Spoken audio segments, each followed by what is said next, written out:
Ladies and gentlemen, this is Metagetics, and welcome to Review and Recap for Dragon Ball Super Episode 99. A quick disclaimer, the reason why we're a day late on the review, and I do apologize for the late upload, is because I actually just got back from the Raleigh SuperCon in North Carolina, and I wasn't actually home to upload the review. Nonetheless, I watched the episode last night. It was great, fantastic, I loved it. Starting off, it kind of continues from episode 98 with that ominous kind of feeling because Zeno, he just erased a whole universe. And we're really seeing the repercussions and the nail really being hammered home for all the fighters that this is actually happening. It's not just a thing, it's not just for show. When everybody from the universe gets eliminated, they are done, they are gone. It even shows a scene with our Supreme Kai from Universe 7. He seems really bothered because he cannot sense the Supreme Kai Rho from Universe 9 that was deleted or erased. He says, I cannot sense his presence anymore. This is really bad. So this is finally kind of hammering home for him. And a lot of the fighters are realizing the stakes are this high or that high for the first time.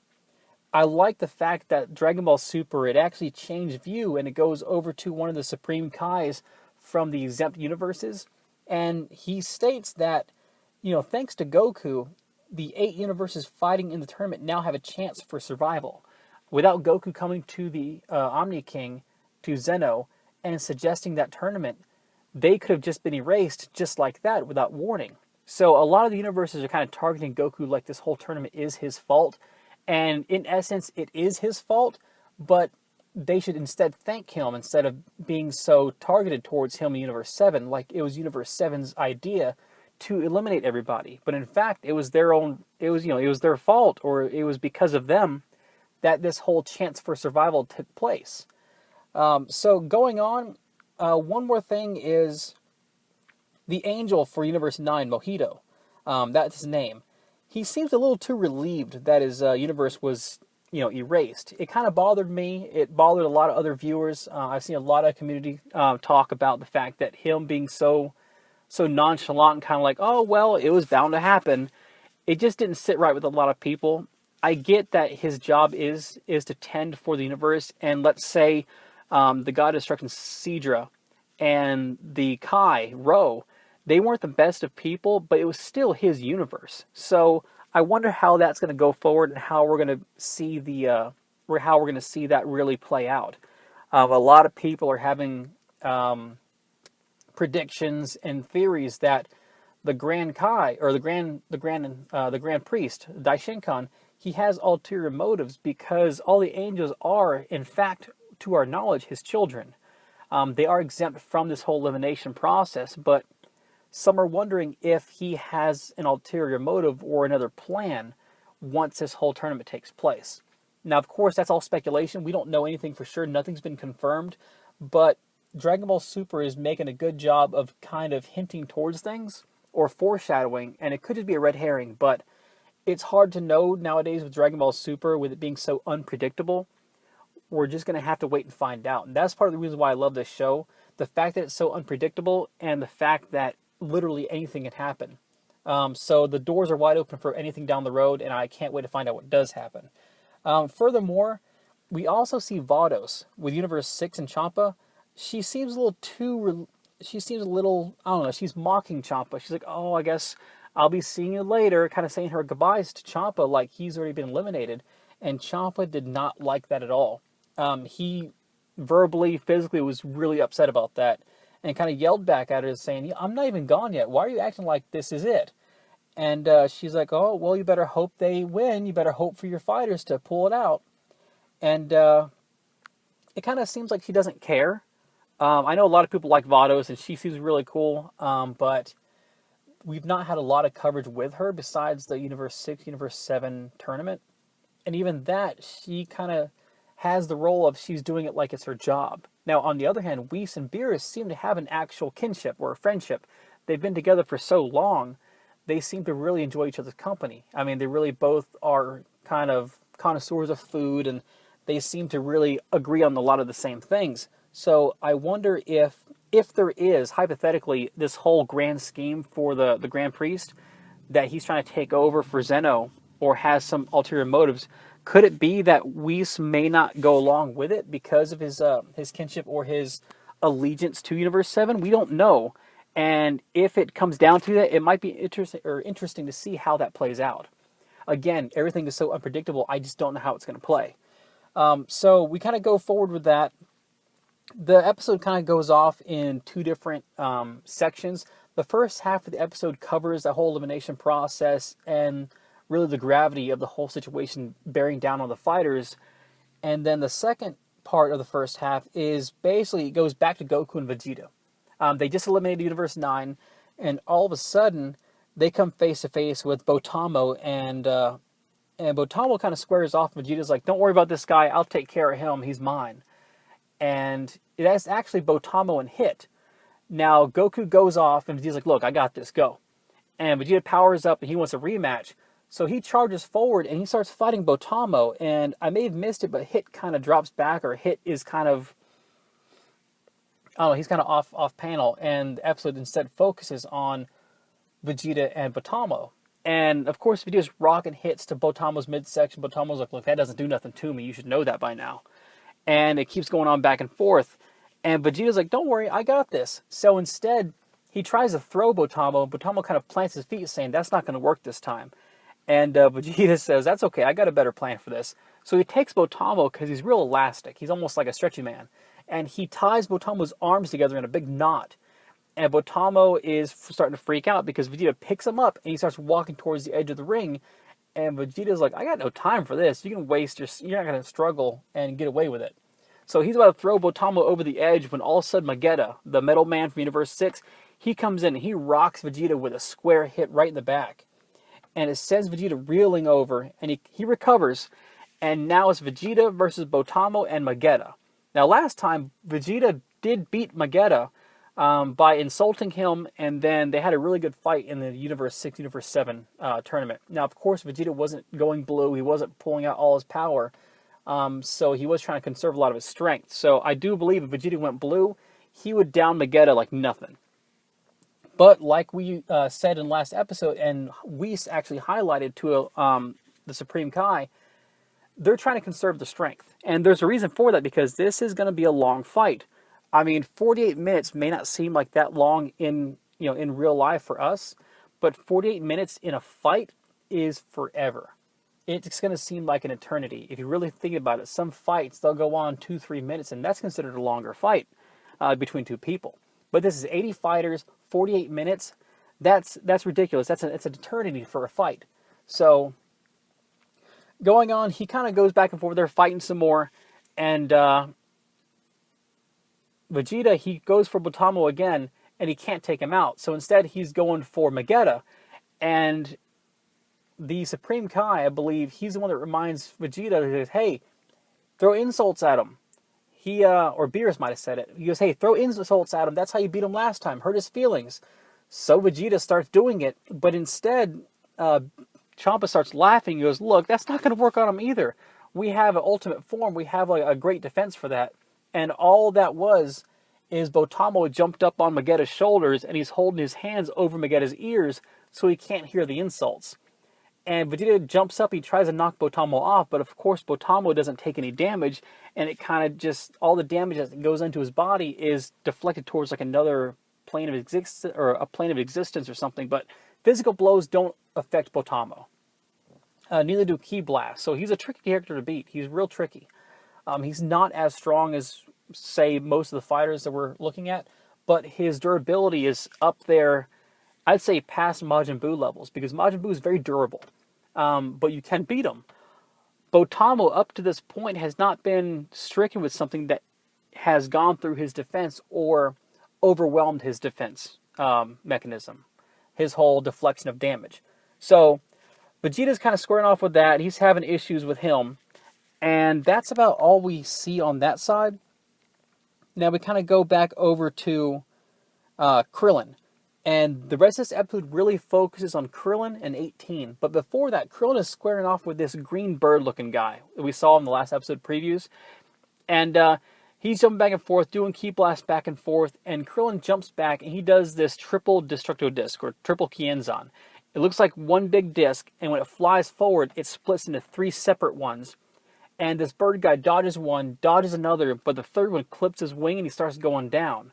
And as he's falling, Master Roshi actually jumps up, bulked out, and does a Kamehameha wave and knocks this bird guy out of the ring, getting him an elimination. So Master Roshi, he jumped in, did a big thing. He wasn't just a side character like a lot of people were expecting him to just get eliminated or kind of provide strategy, which he's actually not done a lot of that either. Most strategy has come from Gohan, to be honest with you. Everything from the barriers that he helped Vegeta and Goku come up with, which most of the team can probably do as well, as also for most of the weaker characters to stay together and support each other.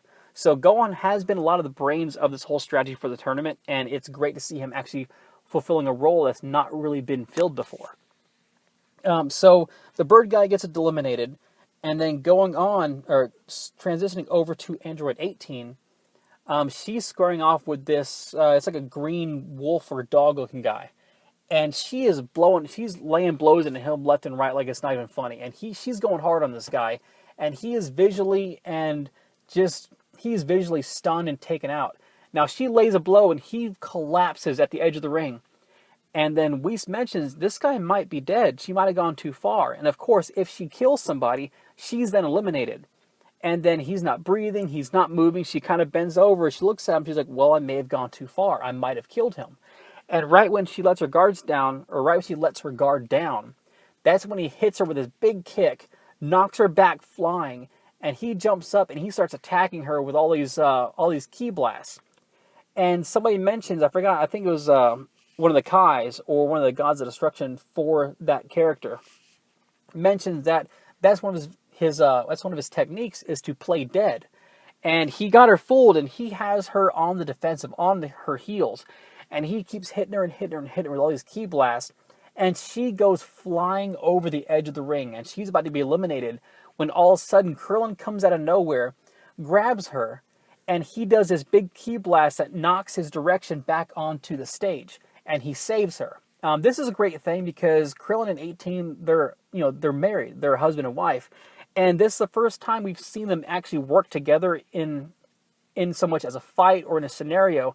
And it was a great fan service. I loved it. It made sense. It was good. And so they square off with this guy. And Krillin's like, okay, you all right? And she's like, yes, thank you. And he's like, you want to try that move we practiced? And she's like, yeah, let's do it.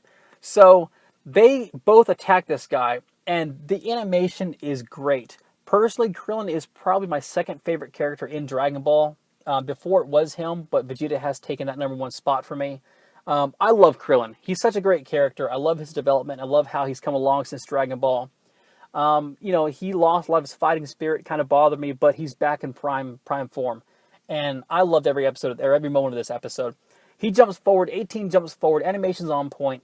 They're going back and forth, kicks and punches, and all of a sudden Krillin and 18 are on either side of this guy. And Krillin, he launches his pink ki blast towards 18.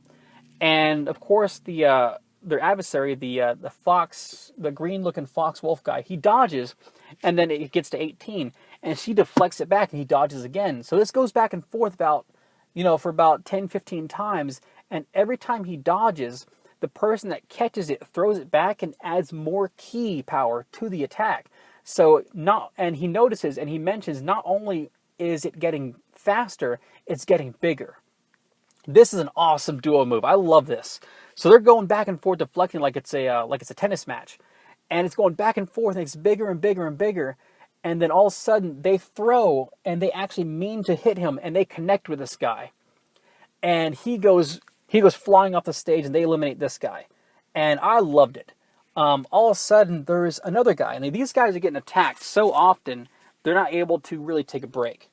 Now this third guy looks like a fox, and he's in some kind of wizardly or kind of like magical robes with long sleeves. You can't see his hands, almost like an Eastern kind of like a Shaolin kind of look.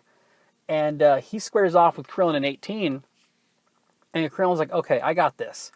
And he throws 18 some glasses. She puts them on, and he then does the Taioken times 100. That's basically the solar flare he used against Gohan when they had that practice match, where not only does it blind your opponent, it also blinds their senses, so they can't sense where you are. So it really does, it blinds your ability to track ki. And that's a really awesome ability, and it would have worked on anybody but this guy. Reason is, he charges forward, and Krillin does the attack. 18 jumps to the side, and this guy comes through like it's nothing and squarely connects with Krillin, knocking him down hard. And this guy's about to do a finishing blow on Krillin, and 18 saves him. And they kind of reassess the situation, and the guy explains to Krillin, that would have worked, but I'm already blind, so it's not gonna work either. And Krillin is kind of confused because the guy may be blind, but that's supposed to blind somebody's senses to tracking ki. But the guy's still connected. And 18 says, wait a minute, this guy, he smelled. Like, his sense of smell is how he found Krillin. This guy fights by his other 4 senses, and his sense of smell seems to be, the strongest one of all. So this is like the only guy in the tournament this attack would not have worked on. So they continue fighting, and then Krillin's like, don't worry, I got this. I got a plan for him. So he squares off, and they start going back and forth, kicks, punches, ki blasts, and it's great. It's awesome. And all of a sudden, Krillin has a plan. He jumps back, and he takes off one of his shoes and throws it at this fox guy. And it lands right around the guy's nose. Like, it rings around his nose almost like a horseshoe. And all of a sudden, the guy jumps back, and he's, like, disgusted because, like, all this kind of green smoke comes out. And it's almost a dramatization to let you know that it really stinks, because Krillin's shoes are disgusting, apparently. He's got some bad foot odor. And this completely kills this fox guy's sense of smell. And Krillin then starts charging a Kamehameha wave, like old school style, Kamehameha. And he blasts this fox right off the stage, and it was awesome. I loved it. Krillin was on point. He was in his prime, knocking dudes left and right. And it showed some intelligence on Krillin's behalf, because, okay, this guy's sense of smell is the strongest feature for him. So let's go and take that feature away. And that's what he did by throwing the shoe at him. The episode kind of does a side note joke, and 18's like, remind me to wash your shoes when we get back, because that's just disgusting. And, it's great little play, kind of lighten the mood a little bit. But right when that happens, Krillin knocks the guy out, looks over the edge, he goes, okay, he's gone. All of a sudden, Krillin is eliminated.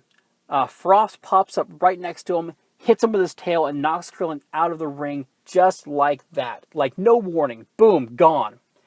And then Krillin pops up next to the Supreme Kai and Beerus. And, of course, Beerus yells at him, and Krillin's like, I'm sorry, I tried. I didn't know that, I'd get attacked from behind. I didn't see it coming. And Supreme Kai's like, don't worry. I know you did your best. So just, cheer on your team from here on out. And this is probably about as serious as we've ever seen Supreme Kai. He did not seem very happy at all. But, honestly, the guys can't blame Krillin. He did a great job for what he had to work with. And he eliminated a couple of people. He had some good strategies. And it was basically a low blow from Frost, knocking Krillin out like that.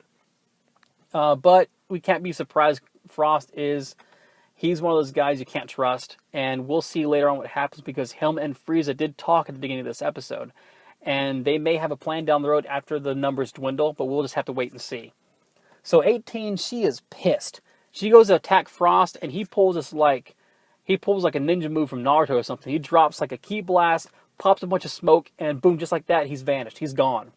So a quick, hit and run, in and out, boom, there goes a fighter, he's gone. He's bouncing out. So 18 is left there, pissed off, looking for Frost. He can't find him. So that's basically how the episode ends. One other thing I want to mention that did happen is during this whole situation at the beginning of the episode, when the Grand Priest was going over the details of how the Universe 9 was eliminated, Frieza looks up at Zeno. He's like, one day I'm going to rule over you. Like, I'm not going to stop. I thought it was kind of ballsy. It might just be Frieza talking crap, talking junk. That's just what Frieza does. That's a pretty bold claim for somebody in that position, only back for 24 hours, and speaking about, taking over from the Omni King.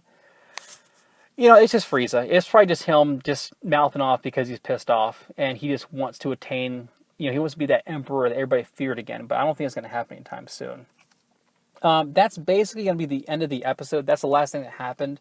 One other thing to mention is this whole episode and last episode, everything that's happened so far, the announcer for the show states that there is now 43 minutes remaining.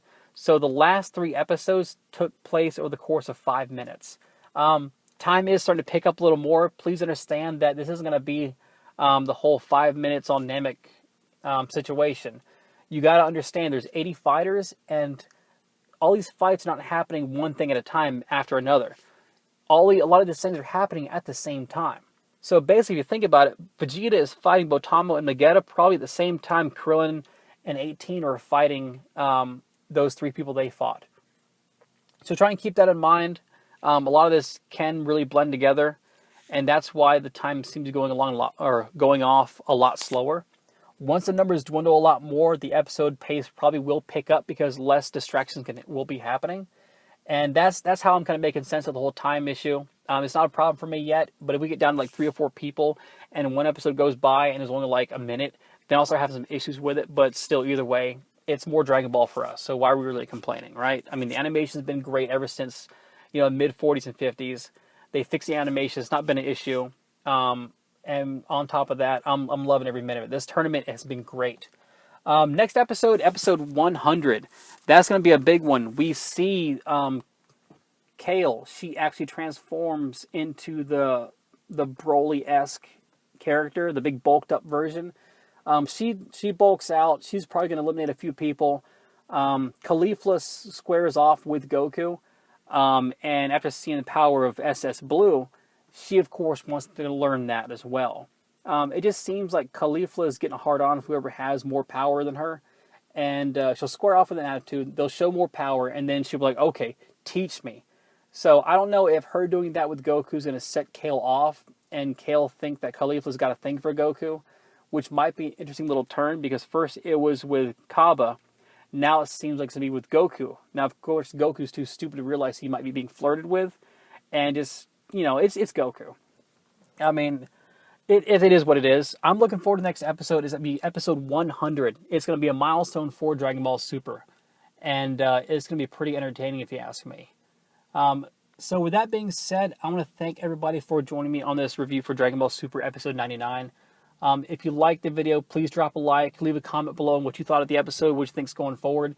And, if you think the Grand Priest has some ulterior motives or a plan, let me know about that too. I'd be happy to talk to you about it. Of course, you can catch me over on Twitter at Metagetics. And you can catch me with some more playthroughs, Let's Plays, discussions, and reviews for not only Dragon Ball Super, but other games as well as other animes. I just dropped a review for the first 5 episodes of Boruto. Expect the episodes 6 through 10 review of Boruto coming up in the next week or 2. Really depends on the demand on what people want. So let me know what you guys want. I'm there to supply it. Again, thank you again for the support and watching. Hit subscribe if you haven't already. And I will definitely catch you guys in the next one. Thank you for joining me. Hope you have a good one. Later.